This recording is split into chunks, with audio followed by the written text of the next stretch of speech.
Dopo i 2 incendi e terreni confiscati alla mafia, oggi presidio al fianco della cooperativa Rosario Livatino. Bancarotta indagata 62enne di San Giovanni Gemini, convalidato sequestro dello stabilimento Maddalusa Lounge Beach.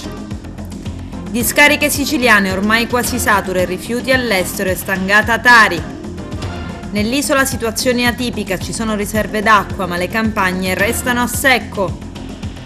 Tra pandemia e inflazione e bassi salari il mercato del lavoro cambia e si fa largo il fenomeno della carenza dei lavoratori.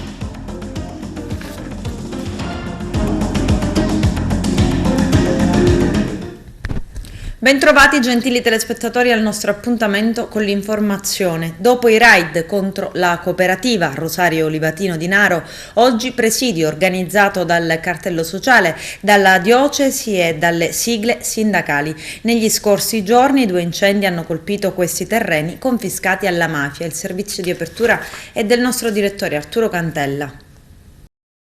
Manifestazione stamani del cartello sociale della provincia di Agrigento, composto dall'ufficio pastorale sociale, dalla diocesi, dalla segreterie provinciali dei sindacati CGIL, CISL, UIL, Lega Coppe Sicilia, Coordinamento Agrigento, Palermo, Trapani, Confcooperative Agrigento. Si è svolta stamani presso a Naro, incontrata Gibesi, sui terreni confiscati alla mafia e affidati alla cooperativa Rosario Livatino. Un'iniziativa tendente alla manifestazione di solidarietà ai soci e ai lavoratori della cooperativa Rosario Livatino per dire che il percorso di sviluppo nel segno della legalità già intrapreso dalla cooperativa è fortemente sostenuto da chi combatte ogni giorno per una Sicilia dei diritti, solidale e libera dal gioco mafioso, presenti anche alcuni sindaci del nostro territorio. Alla cultura della morte si risponde con la cultura della vita e agli atti intimidatori si deve rispondere non solo con la solidarietà a parole ma anche a fatti. Per questo poco fa ho lanciato un'iniziativa.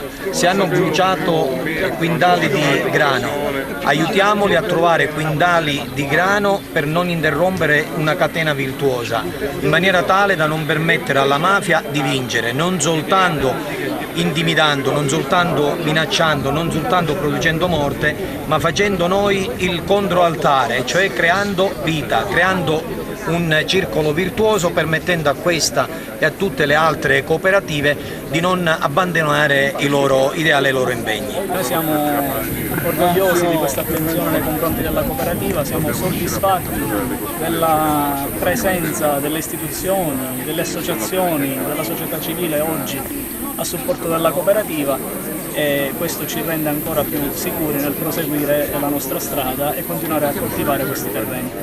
C'è quel rammarico che ne ha parlato anche lei, di non poterlo seguire un po' tutto, poi il lavoro che è altamente sicuro. Sì, noi come cooperativa sociale già il nostro ruolo, il nostro compito nel sociale lo svolgiamo facendo lavorare soggetti svantaggiati, dando l'opportunità di lavorare anche soggetti svantaggiati, però il prodotto finale è uno strumento pure per farci conoscere, far conoscere il nostro lavoro anche in tutto il territorio nazionale, fuori dall'Italia. Quindi è chiaro che al di là dell'aspetto economico il nostro rammarico è non poter garantire questo ulteriore segnale della nostra presenza e del lavoro che facciamo. Si ci aspetta una risposta più forte da parte dello Stato, anche delle istituzioni, del Ministero degli Interni?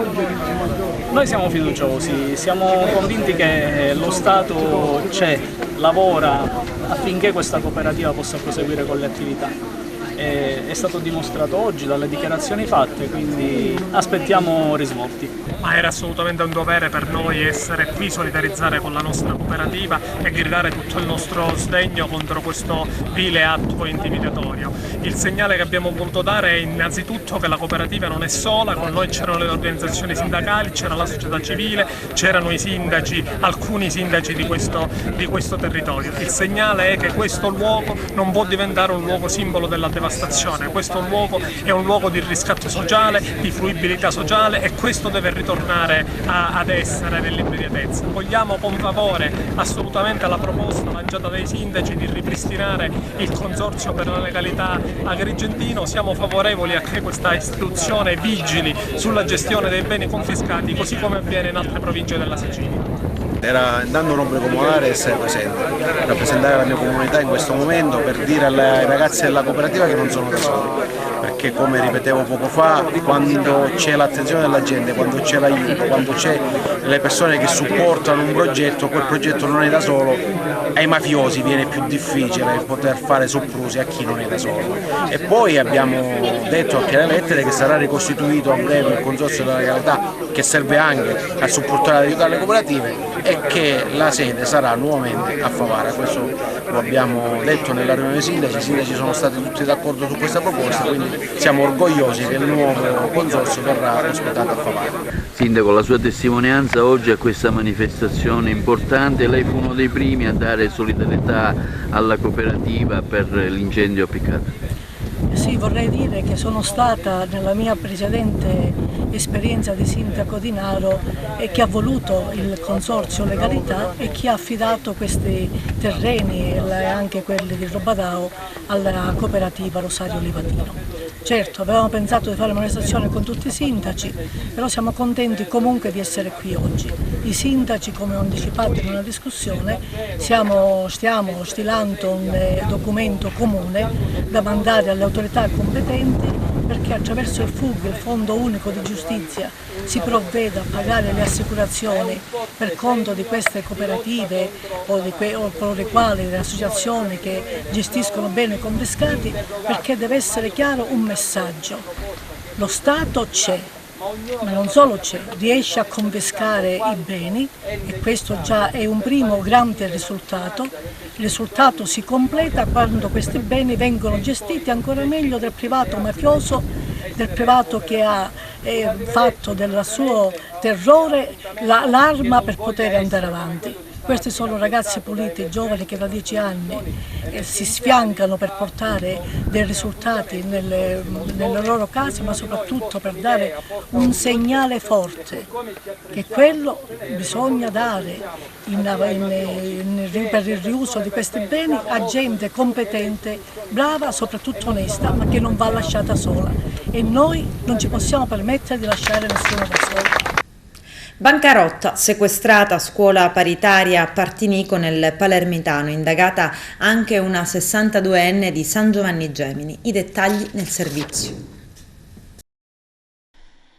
Avrebbero architettato una cessione di ramo d'azienda per nascondere debiti e consentire che la campanella continuasse a suonare.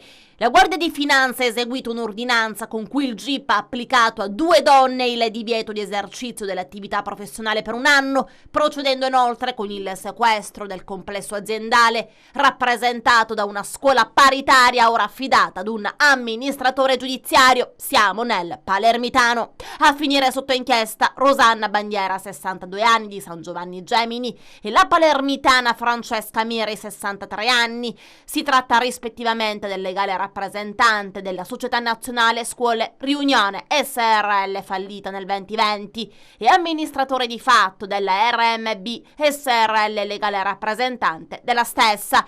Secondo quanto ricostruito dagli specialisti del nucleo di polizia economico-finanziaria Gruppo Tutela Mercato Capitali, le indagate avrebbero ideato un trasferimento fraudolento, così si legge nella nota pervenutaci, in favore di una nuova società grazie a uno strumentale contratto di cessione di ramo d'azienda per un importo nettamente inferiore rispetto al reale valore di mercato, lasciando la precedente società, poi fallita, in grave stato di dissesto, avendo accumulato debiti per oltre 1,7 milioni di euro. A ciò si aggiungerebbero altri problemi nella tenuta dei bilanci societari in relazione alla omessa indicazione. Ricostruiscono così le fiamme gialle palermitane delle poste indicative della reale situazione debitoria dell'impresa per celarne lo stato di default. I reati contestati alle indagate nella loro veste di amministratrici di fatto e di diritto delle società coinvolte sono quelli di bancarotta fraudolenta, autoriciclaggio e false comunicazioni sociali.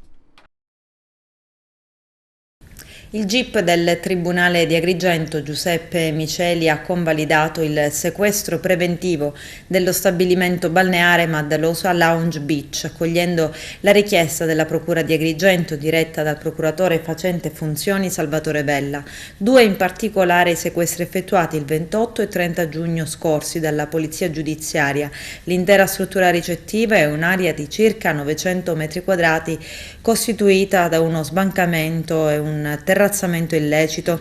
Allo stato attuale risultano indagate 2 persone legati tra loro da vincolo di parentela. I reati contestati e ipotizzati sono costruzione abusiva su area vincolata, violazione del codice dei beni culturali e del paesaggio e occupazione abusiva di demanio marittimo. Il GIP ha riconosciuto la sussistenza dei gravi reati urbanistici, paesaggistici e demaniali ipotizzati dal PM, fondato sull'attività di indagine sui documenti acquisiti dalla Polizia Giudiziaria con l'ausilio tecnico dei funzionari del Servizio Vigilanza Edilizia del Comune di Agrigento e della Soprintendenza ai Beni Culturali e Ambientali di Agrigento, oltre che sui documenti allegati ad una denuncia presentata dal presidente dell'Associazione Legambiente Circolo Rabat di Agrigento, che risale al 25 maggio 2021. Il GIP ha riconosciuto inoltre il sussistente pericolo che la disponibilità dei beni e delle opere in capo agli indagati potesse protrarre e anzi aggravare gli effetti dei reati, dato che i beni e le strutture erano chiaramente utilizzati nell'ambito dell'attività turistico-ricettiva esercitata anch'essa abusivamente. Le indagini giudiziarie non sono ancora concluse e le condotte oggi contestate agli indagati non sono ancora definitivamente accertate. Discariche siciliane ormai quasi sature rifiuti all'estero e stangata Tari. I dettagli nel servizio. Nelle discariche siciliane c'è ancora un po' di spazio perché il sistema di raccolta regga alle attuali già precarie condizioni solo fino a novembre. Così è partita la macchina organizzativa della Regione per spedire fuori dalla Sicilia già dall'autunno almeno 15.000 tonnellate di immondizia ogni 2 settimane, ad un costo enorme che porterà con sé aumenti della Tari a carico dei cittadini. Da qualche giorno sotto traccia la questione rifiuti è diventata centrale a Palazzo d'Orleans, come non lo era da mesi. Nello Musumeci ieri ha lavorato tutto il giorno a una nuova ordinanza che è stata poi rinviata, ma di cui si conoscono già i contenuti. Indicherà chiaramente che non c'è più alcuna alternativa alla spedizione fuori dalla Sicilia dei rifiuti, almeno della parte indifferenziata che non trova più spazio nelle poche discariche ancora attive. C'è ancora margine a Siculiana, Gela Trapani e qualcosa anche a Bellolampo, ma nulla di più. L'ennesima crisi estiva dei rifiuti, con incendi annessi purtroppo come la storia della Sicilia insegna, ci inorridisce ma non ci lascia sbigottiti. Lo dichiara l'assessore regionale all'energia Daniela Baglieri. Da tempo, aggiunge, abbiamo diffidato tutti i comuni siciliani ad aumentare la raccolta differenziata così da diminuire la quantità di rifiuti da smaltire nelle discariche siciliane, che a furia di ricevere più del doppio della spazzatura che dovrebbe essere conferita, si avviano verso la chiusura. In Sicilia riserve d'acqua a 95 milioni di metri cubi, ma le campagne restano a secco. Vediamo. Nella strana estate siciliana, in cui la regione ha un rischio di desertificazione stimato al 70%, in Sicilia le riserve idriche superano 95 milioni di metri cubi all'interno dei suoi totali 25 invasi, cioè la quantità dello stesso periodo dello scorso anno. Questi gli ultimi dati diffusi dal distretto idrografico della regione. La tipica situazione dell'isola non lascia presagire emergenze per la stagione estiva, nonostante le temperature dei giorni scorsi abbiano superato i 40 gradi e gli incendi si ripresentano puntuali come ogni estate. Se i dati sono confortanti, sconfortano invece le infrastrutture idriche. Le perdite d'acqua immesse nella rete raggiungono la percentuale record di oltre il 40%. E la questione acqua non fa dormire sonni tranquilli agli agricoltori. I consorzi di bonifica vivono con un commissariamento ventennale e mettono in allarme la Coldiretti Sicilia, che nei giorni scorsi ha annunciato una mobilitazione regionale perché l'acqua torni ad essere un bene amministrato in modo adeguato e non con strutture come i consorzi che di fatto bloccano l'irrigazione. Tra pandemia, inflazione e bassi salari, il mercato del lavoro cambia e per motivi diversi si fa a largo anche il fenomeno della carenza di lavoratori. Grido d'allarme dell'INPS: aumentate i salari. Vediamo. Gli equilibri pre-Covid tra domanda e offerta stanno saltando. Il presidente dell'INPS, Pasquale Tridico, fa il punto sulle pensioni pagate all'estero, 326.000, diminuite come a livello generale proprio per effetto della pandemia, nel corso del convegno organizzato dall'Istituto di Previdenza e della Fondazione Migrantes, e sottolinea come esista una mancanza di lavoratori a condizioni pre-Covid in era post-Covid, con preferenze che sono cambiate da parte dei lavoratori in Italia come in altri paesi. La competizione si fa nell'innovazione, non nel costo dei salari, che vanno aumentati, sostiene Tridico, da sempre favorevole al salario minimo. Del resto, che il mercato del lavoro stia assumendo nuovi connotati lo indicano le forme ibride che stanno prendendo piede con lo smart working e anche i dati sulle dimissioni, ormai in continuo aumento. Sono oltre 300.000 quelle presentate nei soli primi 3 mesi dell'anno, come emerso dagli ultimi dati dell'osservatorio INPS, con un incremento del 35% rispetto allo stesso trimestre del 2021 e del 29% sul 2019. Tra gli osservatori c'è chi vede la motivazione in un mercato del lavoro più dinamico, su cui però bisogna pesare l'impatto dello scoppio della guerra in Ucraina, o in una scelta di vita diversa, magari anche legata alle conseguenze della crisi e alla necessità di un nuovo equilibrio tra famiglia e lavoro. Di certo c'è un problema di tenuta dei salari, a partire da quelli bassi in partenza e in generale colpiti sempre più dall'inflazione galoppante, schizzata a giugno all'8%. Il paese è fermo ed è in difficoltà. Oggi è innegabile, afferma il presidente di Confindustria Carlo Bonomi, che c'è una fascia di italiani che sta soffrendo ed è quella sotto i 35.000 euro di reddito. C'è la necessità di intervenire per mettere più soldi in tasca, partendo proprio da loro. E l'unica strada per farlo, rimarca il numero 1 degli industriali, è quella di ridurre le tasse sul lavoro, di tagliare il cuneo fiscale. Oltre alla necessità di fare le riforme che il Paese aspetta da 30 anni, fisco, concorrenza, politiche attive del lavoro, Bonomi rilancia la proposta di Confindustria per un intervento shock da 16 miliardi che porterebbe 1.223 euro come mensilità in più e in modo strutturale, non più bonus o una tantum. Sul tema dei salari torna anche il sindaco di Milano Beppe Sala, che potrebbe farsi promotore di un tavolo con le grandi imprese. A Milano ce ne sono tante, sulla questione salariale non si può fare finta di niente. I lavoratori, sottolinea, vanno aiutati di più, formule per fare da subito qualcosa ci sono, una tantum e welfare aziendale, come per esempio gli asili nido. Resta intanto aperto il capitolo del salario minimo. La proposta di legge è all'esame della Commissione Lavoro del Senato, mentre i sindacati, favorevoli a un accordo che privilegi la vita della contrattazione, attendono una convocazione del governo per affrontare nel complesso la questione salari, inflazione e sostegno dei lavoratori. Biagio Conte inizia le terapie contro il cancro al colon, tanti messaggi e le preghiere per lui. C'è il servizio. Nel momento cruciale della sua lotta contro la malattia, Biagio Conte, il frate missionario, continua a chiedere preghiera per se stesso e per tutti coloro che stanno soffrendo.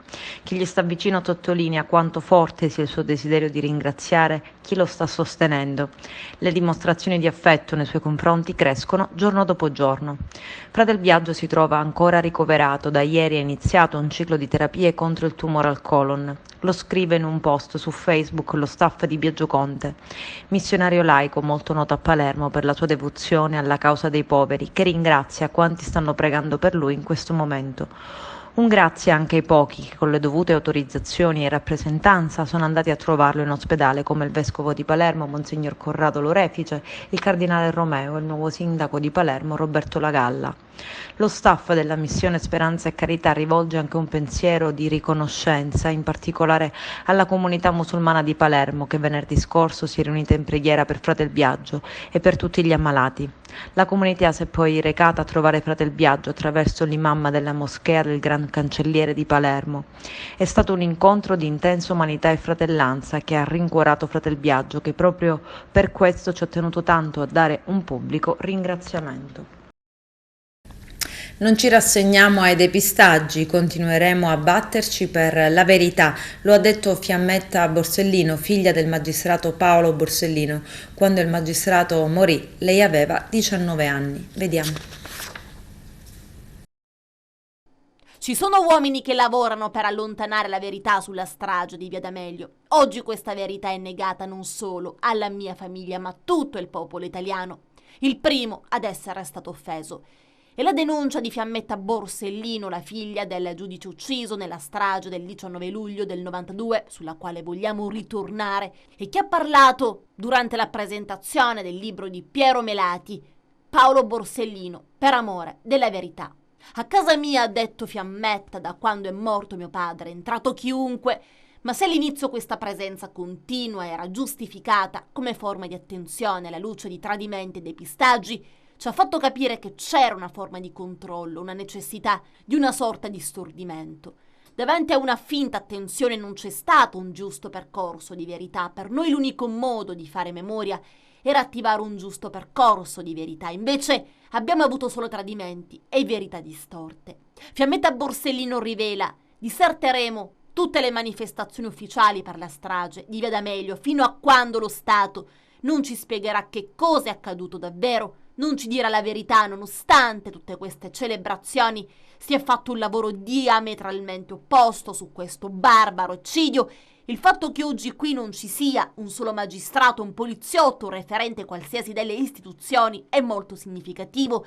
Saranno tutti presenti il 19 luglio e ai concerti, al Teatro Massimo, eccetera, eccetera. Poi su Ilda Boccassini, lei non sapeva dire di no alle pressioni di Arnaldo La Barbera. Poi, per mettersi il ferro dietro la porta, ha scritto una letterina al procuratore di Nebra.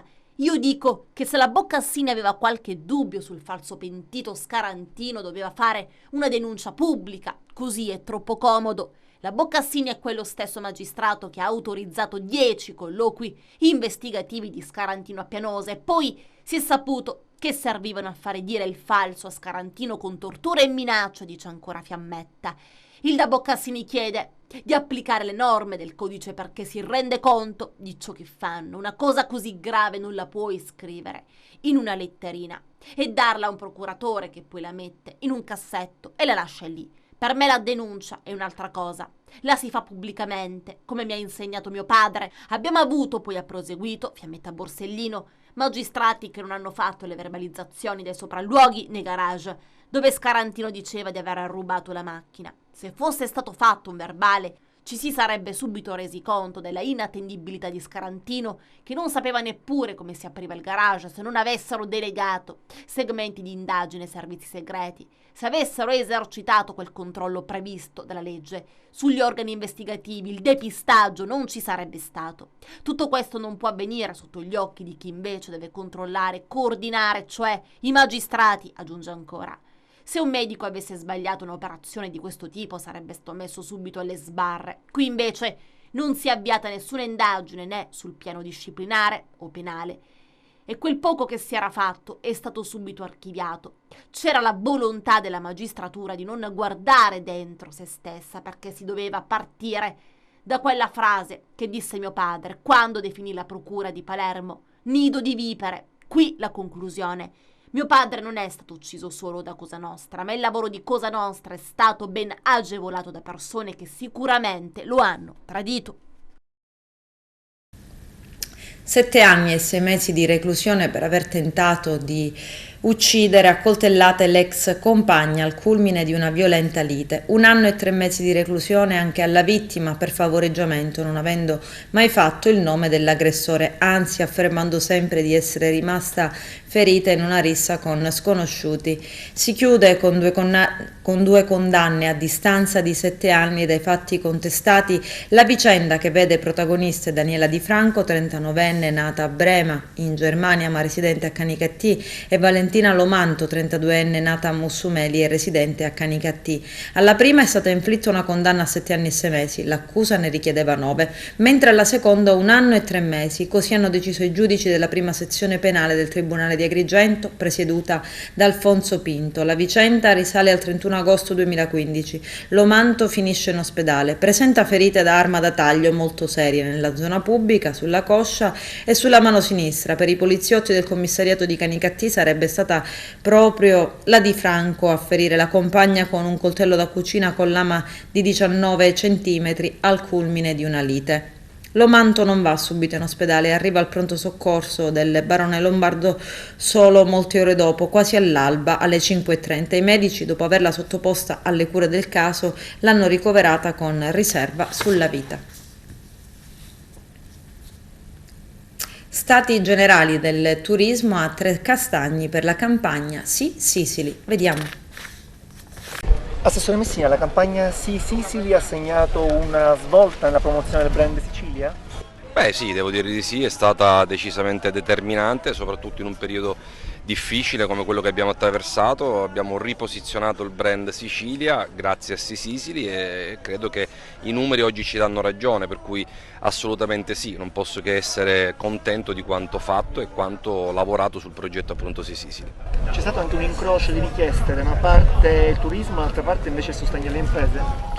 Ma sì, siamo riusciti a coadiuvare entrambe le cose, come dicevo prima, in un periodo molto difficile per il settore del turismo. Il Sì Sicily ha dato una grossa mano, una boccata d'ossigeno a tutto il settore del turismo, tutta la filiera, partendo dagli alberghi, B&B, affittacamere, piuttosto che guide turistiche, agenzie di viaggio e tour operator, e in più abbiamo offerto servizi gratuiti ai turisti che oggi arrivano in Sicilia potendo usufruire di una notte gratis e tanti altri servizi come uno sconto fino a 200 euro sul volo aereo. La Sicilia è in grandissima crescita turistica con i dati in incremento significativo rispetto anche al 2019 che rappresentò l'anno record per la Sicilia. Stessa cosa accade all'interno della provincia di Catania con alcuni dati in netta crescita rispetto all'anno record che anche per Catania è stato il 2019. Questo è stato reso possibile grazie a un lavoro sinergico fra la regione siciliana, nel caso specifico anche fra il comune di Catania, che ha realizzato alcune iniziative assolutamente innovative a livello nazionale. Penso ai 3 regolamenti sul turismo congressuale, sul turismo sportivo, sul turismo scolastico, attraverso i quali con 1 milione di euro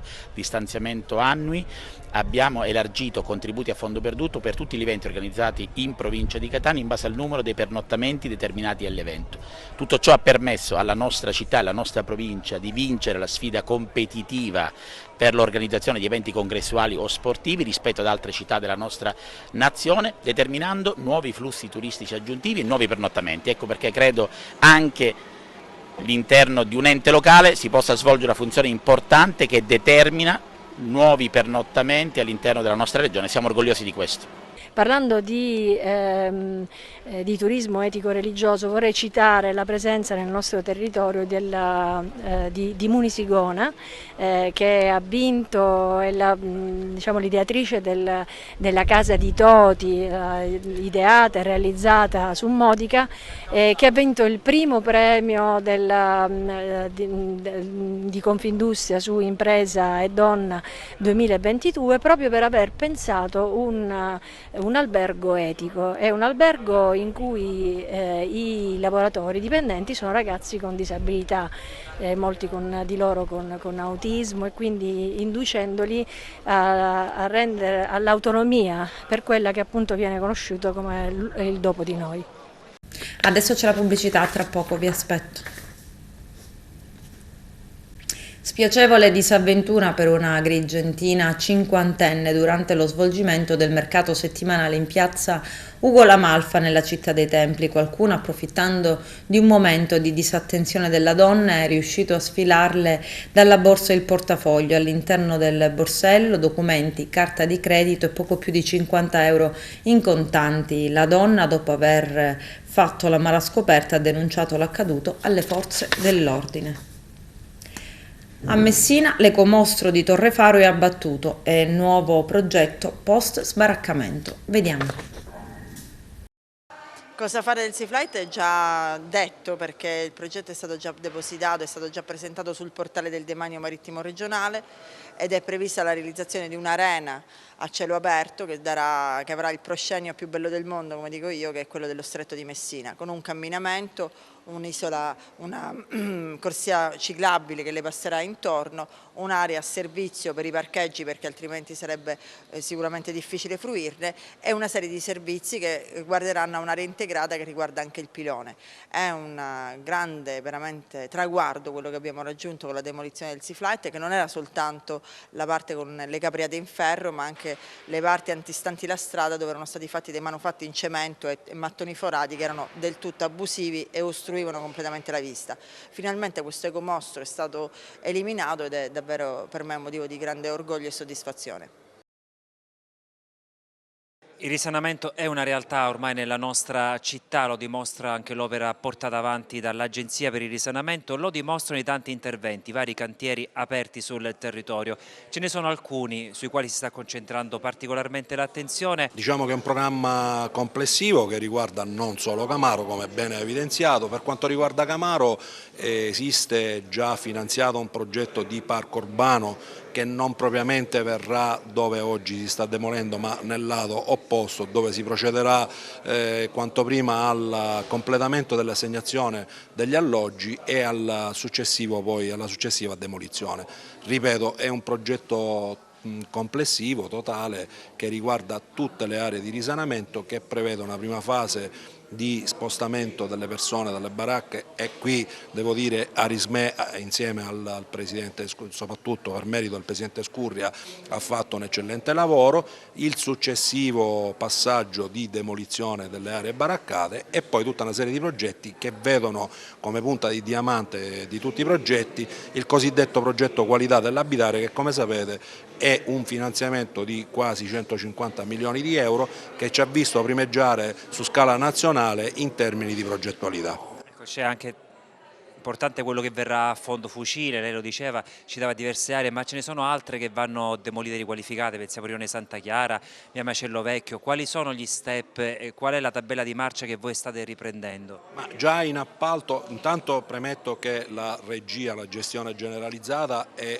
nelle mani del commissario straordinario, che è Sua Eccellenza il Prefetto, che comunque devo dire, e per questo la devo ringraziare, ha seguito un po' quelle che poi erano le strategie generali dell'amministrazione, e cioè vale a dire tutta una serie di progetti di demolizione già esecutivi che si sta procedendo ad appaltare. Quindi mi riferisco a stretto giro alla demolizione di via delle Mura, a seguire via Macello Vecchio, come diceva lei Santa Chiara, insomma la zona di Giostra, quindi andremo a perfezionare quelle che sono tutte le procedure di demolizione che nel tempo erano state già oggetto di progettazione e che oggi sono una realtà per mettere fine ad un annoso problema. Con questo è tutto, termina qui l'edizione del telegiornale. Grazie per la gentile attenzione e per essere stati con noi. A presto.